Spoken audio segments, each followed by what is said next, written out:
Hello friends, ఇవాళ మా ఇంట్లో టిఫిన్ పిండి పులిహోర అండి. మీకు కూడా అది ఎలా చేయాలో చేసి చూపిస్తాను.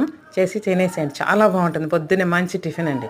దానికోసం కుక్కర్లో 1 గ్లాస్ బియ్యపు రవ్వ, దాన్ని కడిగేసి దాంట్లో 1.5 గ్లాసులు నీళ్లు పోసి పొయ్యి మీద పెట్టేసి 3 విజిల్స్ రానియండి. ఈ లోపల నిమ్మకాయలు కట్ చేసి పక్కన పెట్టి దాన్ని రసం తీసి గిన్నెలోకి తీసుకొని దాంట్లో ఉప్పేసి పెట్టండి. కరివేపాకు, కొత్తిమీర, పచ్చిమిరకాయలు రెడీ చేసి తిరగమాత గింజలన్నీ రెడీ చేసుకుని ఆవాలు, మినపప్పు, పచ్చిశనగపప్పు, వేరుశెనగ గుళ్ళు, ఎండుమిరపకాయలు తీసి పక్కన పెట్టుంచుకోండి.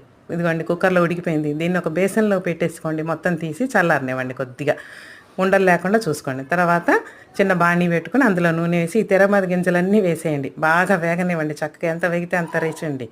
ఈ బాగా వేగిన తర్వాత దీంట్లో ఇంగు వేసేసి తర్వాత పసుపు కూడా వేయాలండి. ఎందుకంటే అందులో వేసుకోలేదు మనం. పసుపు కూడా వేసేసి పచ్చిమిరకాయలు తరిగి పెట్టాను చూసారా, అవి ఇందులో వేయండి. కొంచెం వేగితే ఇవి మనం దాంతోపాటు నంచుకొని తింటూ ఉంటే చాలా టేస్ట్గా ఉంటుంది.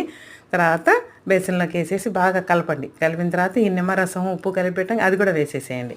ఈ మొత్తం కలిపి ఒక బౌల్లోకి తీసుకోండి. పిండి పులిహోర రెడీ అయింది. ఎలా ఉందో చూసి టేస్ట్ చెప్పేసేయండి.